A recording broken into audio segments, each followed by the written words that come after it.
To be a teacher, you must know something, isn't it? To be a guru, you need not know anything. It's just that you don't know anything, but you got eyes to see. Whatever you want, you can look and speak.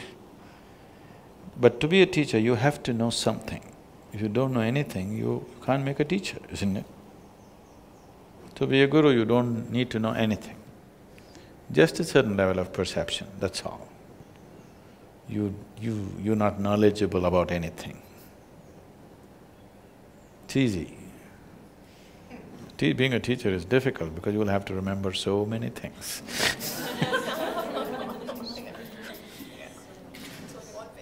Huh? Should we become gurus instead? I'm sorry? Should we become gurus instead of teachers?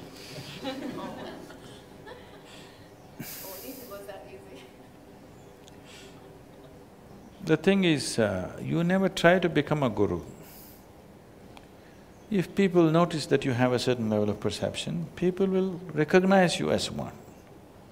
You never ever try to become one.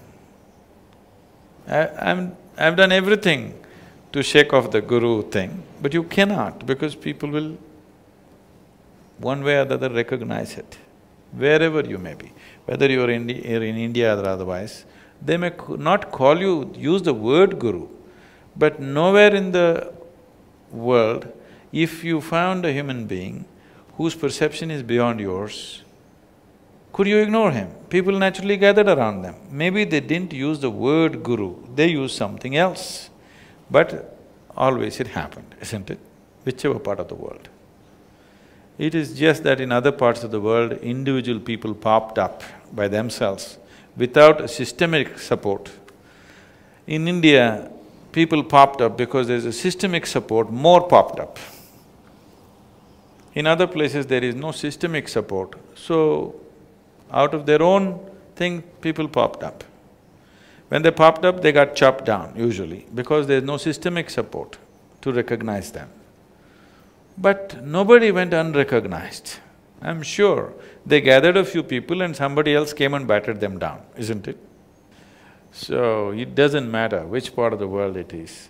If people notice a certain dimension of perception, naturally he will be recognized as the one who perceives. Usually, in India, we identify people as saints, sages and seers. Saints means they have attained to a certain level of pleasantness. They can bless people. In their presence, everybody feels pleasant, some well-being happens. But they don't teach anything, they only bless. Sages means they have some grasp. They have become pleasant, their energies have become pleasant, but they have also grasped some knowledge, particular dimensions of knowledge. A sage may be good with astronomy or astrology or with some other dimension. All the Indian mathematics has come from sages, not from university academics.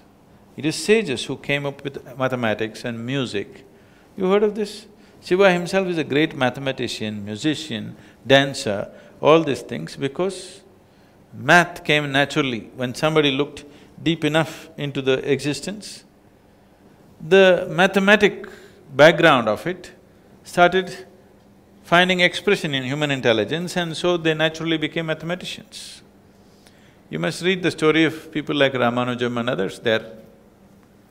They are brilliant mathematicians without any academic support because a certain level of observation, which is a sage. A seer means one who sees. See, it's a very appropriate expression, one who sees life just the way it is. Does it mean others don't see? Yes, others don't see. For others, their sense organs are interpreting. See, right now, your sense perception is interpreting this is day, night is going to come after this many hours. You ask the creatures in the forest, their senses are interpreting this is night, day will come after a few hours right now. So, it is the interpretation of the senses that you know, you are not seeing. A seer means he is seeing it the way it is. So usually or always, a saint will never claim to be a guru leave what's happening today in modern society. I'm saying in the tradition, a saint never claimed to be a guru. He was only a saint. He knows that his thing is he's become like a flower. He can bless. His fragrance will impact people. That's all he is. A sage is somebody who's always trying to explore a certain dimension of life. He can teach, he can do things. A seer is somebody who simply sees. He can do whatever, any of these things he can do, or he may choose not to do anything. It's up to him what he chooses to do. He will do what is needed in the society at that time, or if he's not bothered, he will leave it and just sit. But he sees. So a guru must see, otherwise he cannot be a guru. He must be able to see. See does not mean, can you tell me what's my future? Your future is hopeless, if you're asking that question.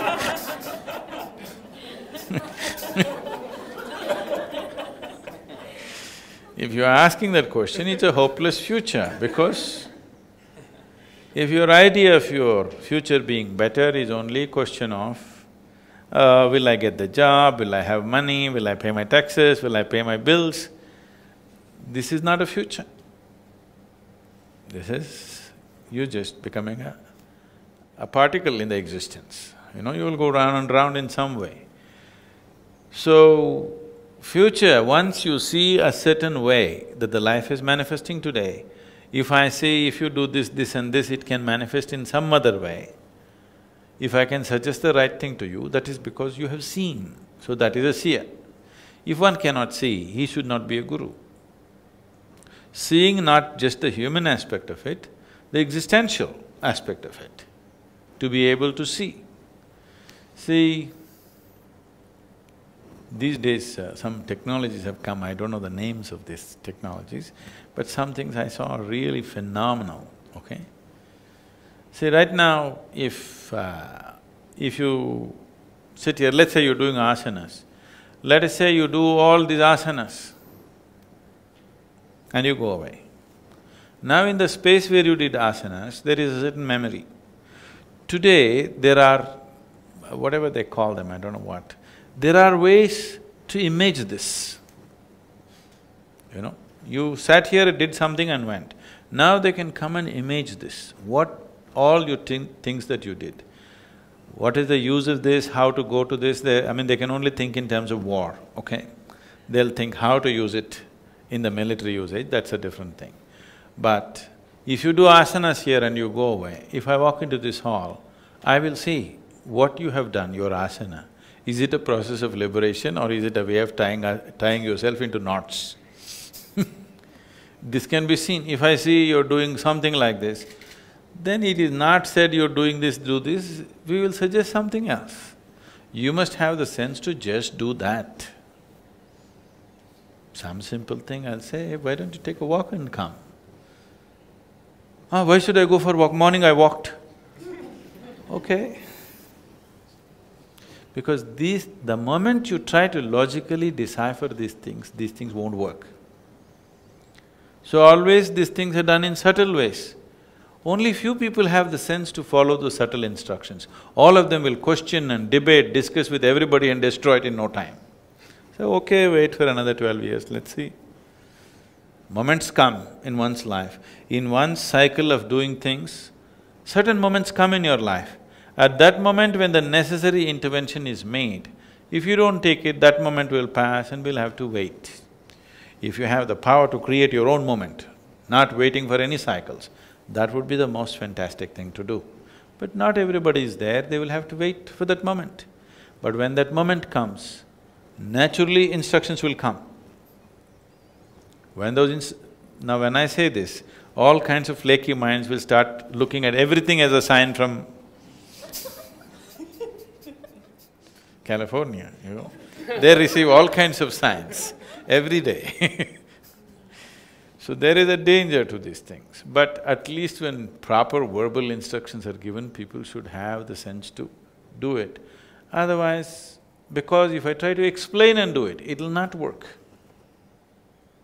Why will it not work? Why can't you do this? Why… See, this is the simple thing. Between your body, physical body and your mind, there's a certain subtlety. that what happens in your mind cannot be interpreted the same way as we interpret the physical moments, isn't it? What happens in your emotion cannot be logically interpreted as it happens in your mind, isn't it so? As things get subtle, it becomes less and less available to the logical process. If we do not understand this logic, if you try to handle everything as you handle physical material, human beings will die. If you try to handle human beings as physical quantities, you will see nobody will be with you, isn't it? Yes or no?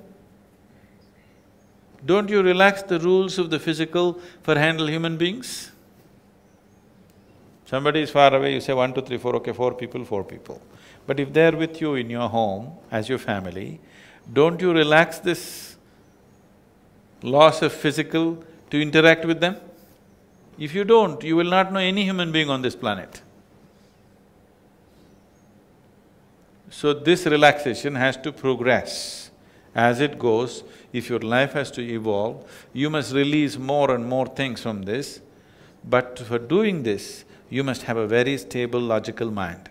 If you don't have this, you will go off into hallucinatory processes. This is the thing about spiritual process, that if you establish a very stable body and stable mind, then we can take you into illogical things experientially. If you do not establish this, if we take you into one illogical experience, after that your imagination will run in such a way, you are doing hallucination and thinking it's real. Hallucination can be more powerful than the real. Actually it is, because it's exaggerated. See, people love people that they have not seen more than people they have seen. They go to a cinema. Whatever this Rajinikanth or this Tom Cruise or Amitabh Bachchan is a much bigger guy and people love him more than the people who are sitting next to them. Because it's all exaggerated, isn't it? Because it's so exaggerated, the man is so big, he speaks so loud and everything that he does is big. The people who are sitting next to you, they can't look that big, they can't sound so big, they can't do anything so big. So, hallucination is an exaggerated reality. Because of that, it can become a more powerful thing than reality. But once you fly into the hallucinatory state, you're risking madness. You're risking the basic stability of your mind. If you go too far, you may not be able to come back. If you can sit here and dream something funny for 2 minutes and come back, it's nice. But you started dreaming and you don't know where to stop, then it's lost, isn't it? So establishing a very stable body and mind is an important part. If we want to explore mystical aspects, we should know what's imagination, what is not. It needs a very, very focused, stable thing. Right now, this simple thing that you're doing, that consciously like this we go and create another visual impression of something following you, this needs enormous mental work. Do you understand what I'm saying? Just to make sure your breathing is just slightly deeper than normal, it needs a lot of mental work. If you keep on using your mind like this, mind becomes very stable ground. It's not an imaginary, fanciful situation, it's a solid foundation by itself.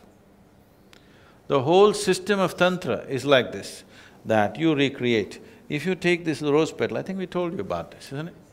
Just take this rose petal, observe this in as much detail as possible, recreate in your mind.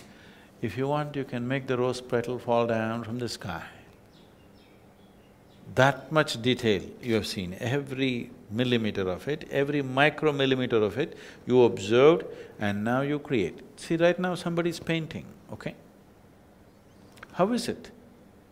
Because somewhere in their mind, the image of that leaf or flower or whatever else is perfect, isn't it? So mind is capable of this. If you take in impressions like this and find expression to this, slowly you exercise this mind like this, now this becomes a very stable and powerful instrument. Now you do yoga, you're not flying away, you're only stabilizing it, stabilizing it, stabilizing it. If it is so stable, you can land just about anything on it. If it's not that stable, then if something bigger comes to you, people break or fall back. Lot of people go back whenever big experiences happen, lot of people. If something big happens to them, they will get frightened about it, they will get defensive about it, they will go backwards. But if they had a very stable mind, they would go… whenever something big happens, they would move forward. This is happening to people not only in spiritual process and mystical dimensions, even in simple physical life. What I'm observing most of the time is if life works, most people become utterly stupid. Very few people use their wealth and affluence for their well-being. Most other people become idiotic. They're going backwards simply because things worked. This need not be so. If things work, you must move forward, isn't it? But this is what will happen. If our system is not ready and things move forward, either materially or psychologically or spiritually, whichever way, if we are not ready and something moved forward, we have gone backwards. This will naturally happen. Even spiritual experiences will set people backwards simply because the necessary preparation and sadhana is not there. That's why it's always controlled. Whenever we are causing any grand spiritual experiences, either in bhavaspandana or samyama, it is seriously controlled. Controlled means it's more controlled than a prison. Yes, it has to be that way. If you leave it, people will fly away into all kinds of things, but that will not be good for them. It'll set them backwards.